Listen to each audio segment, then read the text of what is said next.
کیا بے شک یقیناً پہلی حالت میں لوٹائے جانے والے ہیں،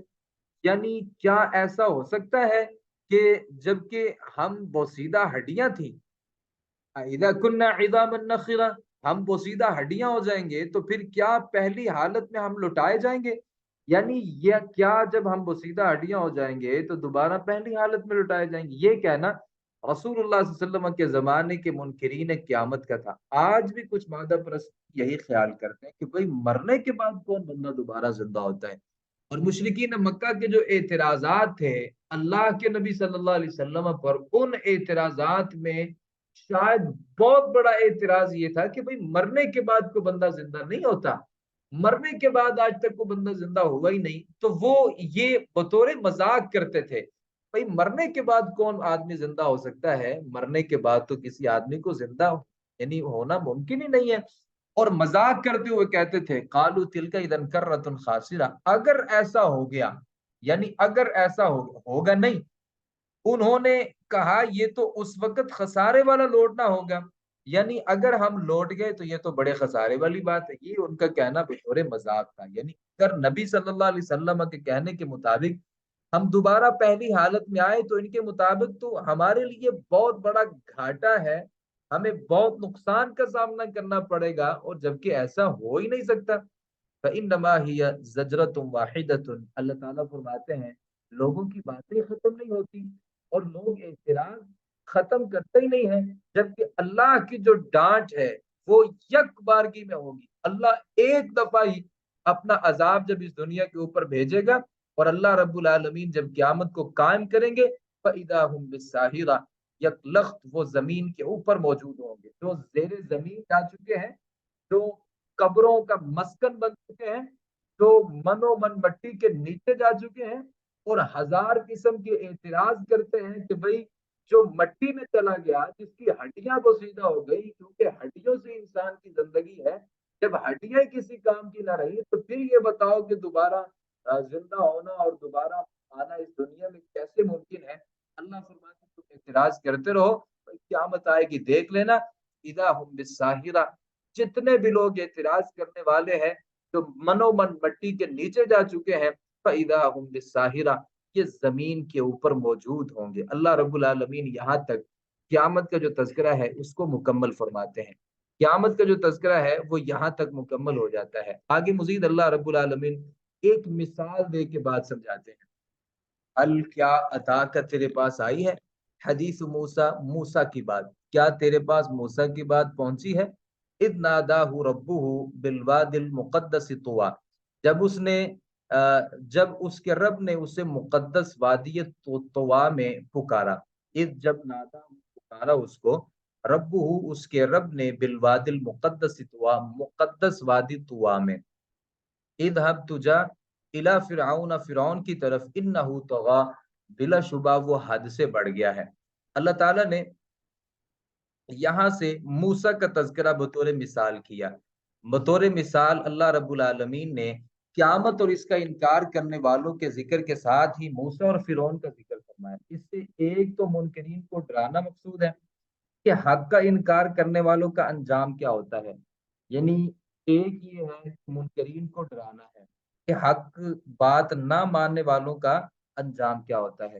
دوسرا نبی کریم صلی اللہ علیہ وسلم کو تسلی دینا ہے کہ اگر یہ کافر آپ کی بات نہیں نہ مانتے، کافر آپ کو جھٹلا دیتے ہیں، کہتے ہیں بھئی قیامت تو ہو ہی نہیں سکتی، تو اللہ تعالیٰ ہمارے نبی صلی اللہ علیہ وسلم کو یہ تسلی دے رہا ہے کہ صرف آپ کو لوگ جھٹلاتے نہیں ہیں، آپ سے پہلے تو موسیٰ کو بھی فرعون نے جھٹلایا اور ان کی قوم کے کتنے لوگوں نے جھٹلایا، اور صرف موسیٰ ہی نہیں، کتنے اللہ کے پیغمبر ایسے تھے، کتنے ہی اللہ کے پیغمبر ایسے تھے کہ ان کو لوگوں نے جھٹلایا۔ تو اللہ رب العالمین یہاں پہ بطور مثال، اللہ رب العالمین یہاں پہ بطور مثال فرعون اور حضرت موسیٰ علیہ السلام کا تذکرہ فرما رہے ہیں۔ اللہ تعالیٰ فرماتے تمہارے پاس وہ خبر نہیں آئی موسیٰ کی تمہارے پاس خبر نہیں آئی جب اللہ رب العالمین نے ان کو وادی طویٰ میں بلایا۔ یہ طور سینا کے دامن میں واقع ایک وادی کا نام ہے۔ موسیٰ علیہ السلام مدین سے واپسی پر پہلی وحی کے لیے یہیں پہ اتری تھی۔ اللہ تعالیٰ نے حضرت موسیٰ کو جب یہاں پہ بلایا تو پہلی وحی اللہ رب العالمین نے ان کے اوپر اسی وقت نازل فرمائی۔ فقل، بس اسے کیا ہے، حل لکا، کیا تیرے لیے نہیں ہے، الا ان تزکا، یہ کہ تو پاک ہو جائے، کیا تجھے رغبت نہیں ہے، تیرا دل نہیں کرتا کہ تو پاک ہو جائے، یعنی اللہ رب العالمین سے ڈرنے والا بن جائے، وَأَهْدِيَكَ، اور میں تیری رہنمائی کرتا ہوں، الی ربک، تیرے رب کی طرف، فتخشا، تو ڈر جائے، فَأَرَاهُ الْآيَةَ الْكُبْرَى، چنانچہ اس نے اسے بہت بڑی نشانی دکھائی، فَأَرَاهُ، تو اس کو دکھائی، الْآيَةَ الْكُبْرَى، بہت بڑی نشانی، فَكَذَّبَتْ، اس نے جھٹلا دیا، وَعَصَىٰ، اور نافرمانی کی، ثُمَّ أَدْبَرَ، پھر وہ واپس پلٹا، یسعا، وہ بھاگ دوڑ کرتا تھا، فحشر فنادا، تو اس نے لوگوں کو اکٹھا کیا، فنادا، پھر پکارا، اور پکار کر کیا کہا، فقال، کہا، انا ربکم الاعلی، میں سب سے اونچا رب ہوں، فاخذہ اللہ نکال الاخرۃ والاولی، فاخذہ اللہ، تو پکڑ لیا اس کو اللہ تعالی نے، فاخذہ اللہ، تو پکڑ لیا اس کو اللہ تعالی نے، نکال الاخرۃ والاولی، اللہ تعالیٰ نے اسے آخرت اور دنیا کے عذاب میں پکڑ لیا، نکال عذاب، الآخرت دنیا، والاولا، اور آخرت، آخرت، والاولا، اور دنیا، اللہ نے اس آدمی کو پکڑ لیا آخرت کے عذاب میں بھی اور دنیا کے عذاب میں بھی، یعنی اس بندے کے لیے دنیا کا عذاب بھی ہو گیا، آخرت کا عذاب بھی اس کو ہو گیا، ان فی ذلک لعبرۃ، بلا شبہ اس میں البتہ عبرت ہے،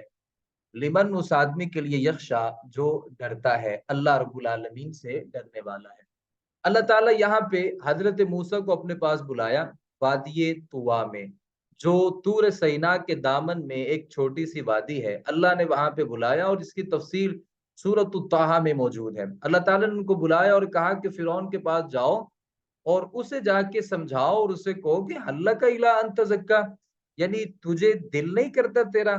یعنی تیرے اندر یہ کوئی رہنمائی لینے والی، اللہ سے ڈرنے والی کوئی بات نہیں ہے، فرعون کے پاس جانے کا حکم دینے کے ساتھ اسے دعوت،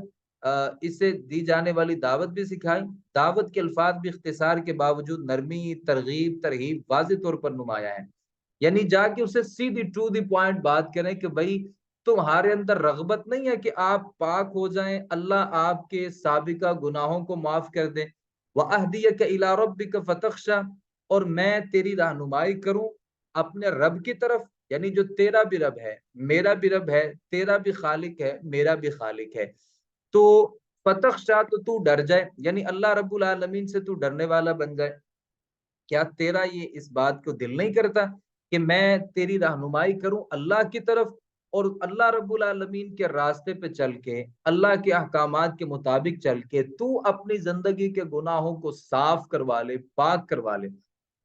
فَأَرَاهُ الْآيَةَ الْكُبْرَى، تو موسیٰ نے اس کو بہت بڑی نشانی دکھائی۔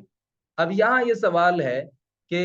حضرت موسیٰ نے ان کو کون سی نشانی دکھائی تھی؟ اصل مسئلہ یہ تھا کہ چونکہ موسیٰ علیہ السلام اللہ کے پیغمبر کی حیثیت سے گئے تھے، اور اگر عام آدمی کی حیثیت سے جاتے،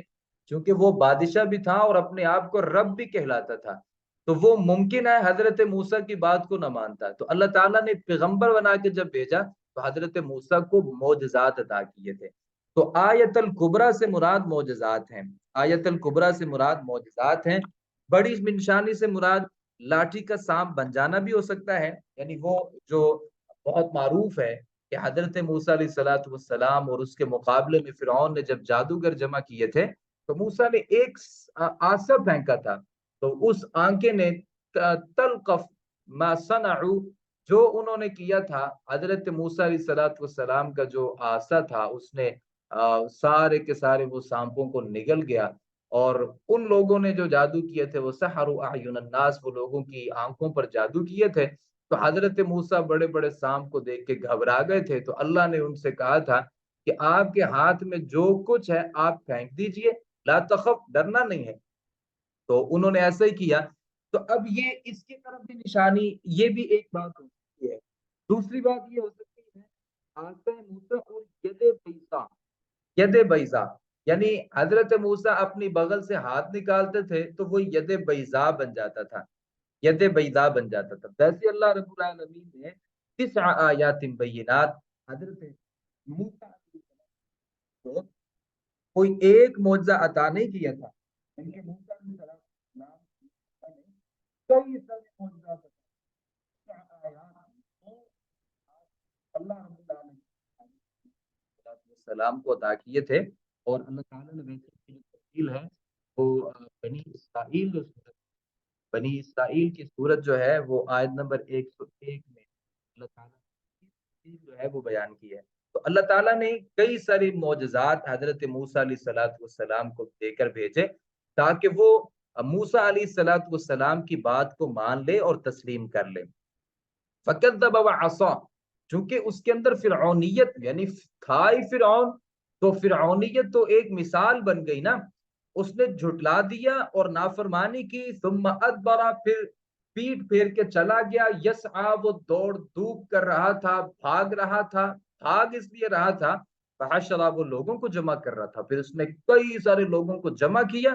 فنادا، تو پھر اس نے آواز دی، اور آواز دیتے ہوئے کیا کہا، انا ربکم الاعلی، میں سب سے بلند رب ہوں۔ یعنی ان کے ہاں بھی یہ تصور تھا کہ ایک سے زیادہ رب ہوتے ہیں، ایک سے زیادہ رب ہوتے ہیں، ان کے درجات ہوتے ہیں۔ اس نے پھر لوگوں سے یہ کہنا شروع کر دیا کہ میں کوئی عام اور معمولی تمہارا رب نہیں ہوں، بلکہ میں جو ربکم الاعلی سب سے بلند رب ہوں، میرے سے بلند کو رب نہیں ہو سکتا۔ فأخذه الله نكال الآخرة والأولى، آخرة والأولى، اللہ رب العالمین نے پھر اس کو دنیا میں بھی پکڑ لیا، اب اس کے لیے دنیا میں بھی عذاب ہے، اللہ رب العالمین نے اس کو آخرت میں بھی عذاب، یعنی آخرت کو آگ میں جلے گا، یعنی اللہ رب العالمین اس کو جہنم میں بھیجیں گے، اور دنیا میں اللہ نے اس کو غرق کر دیا۔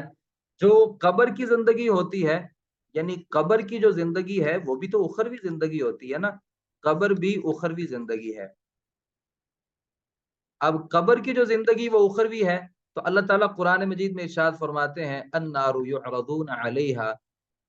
يعرضون عليها غدوا وعشيا ويوم تقوم الساعة ادخلوا آل فرعون اشد العذاب۔ اللہ فرماتے ہیں النار يعرضون عليها غدوا وعشيا، صبح اور شام اس کے اوپر آگ پیش کی جاتی ہے۔ تو مر گیا،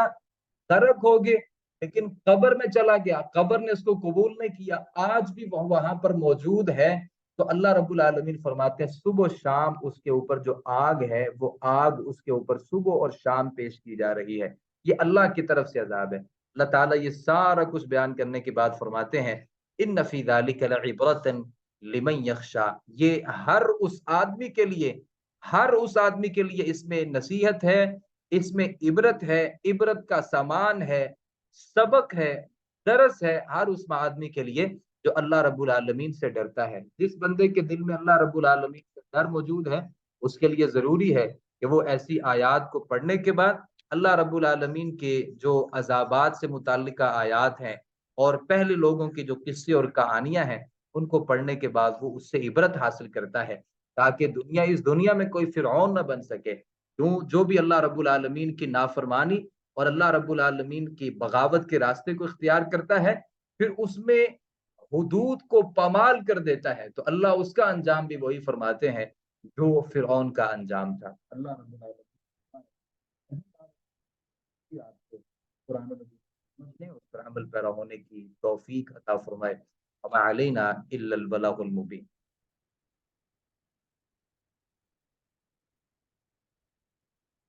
جزاکم اللہ خیرا۔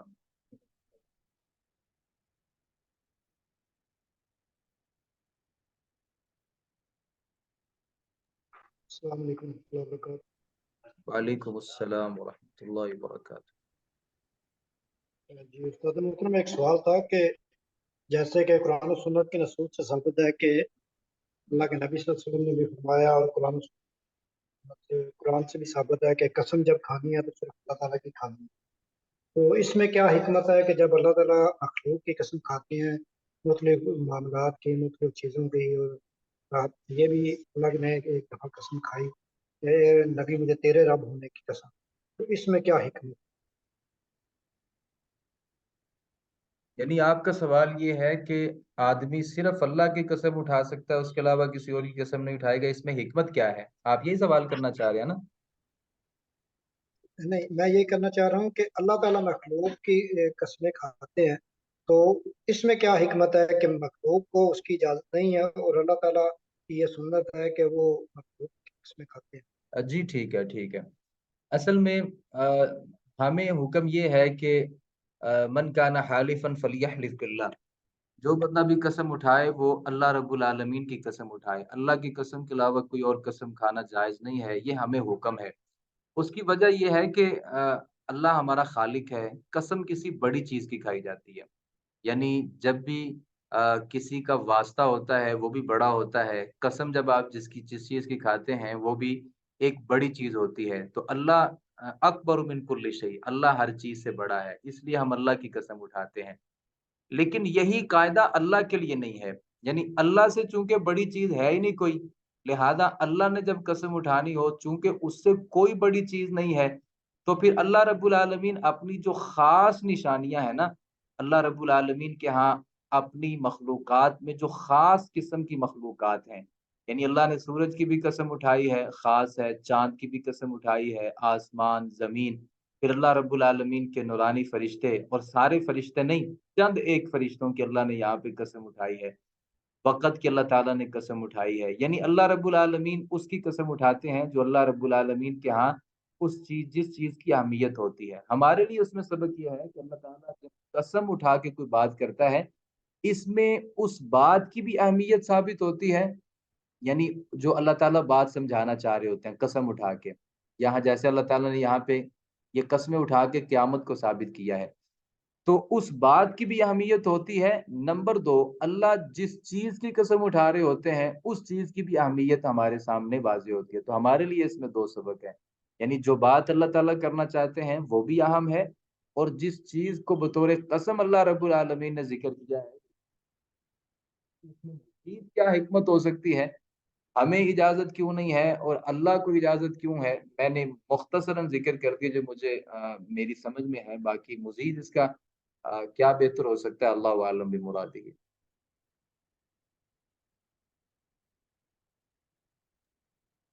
جی استاد محترم، بہت شکریہ، جزاک اللہ. بارک اللہ فیکم، بہت شکریہ. سبحانک اللہم و بحمدک، اشہد ان لا الہ الا انت، استغفرک و اتوب الیک. السلام علیکم.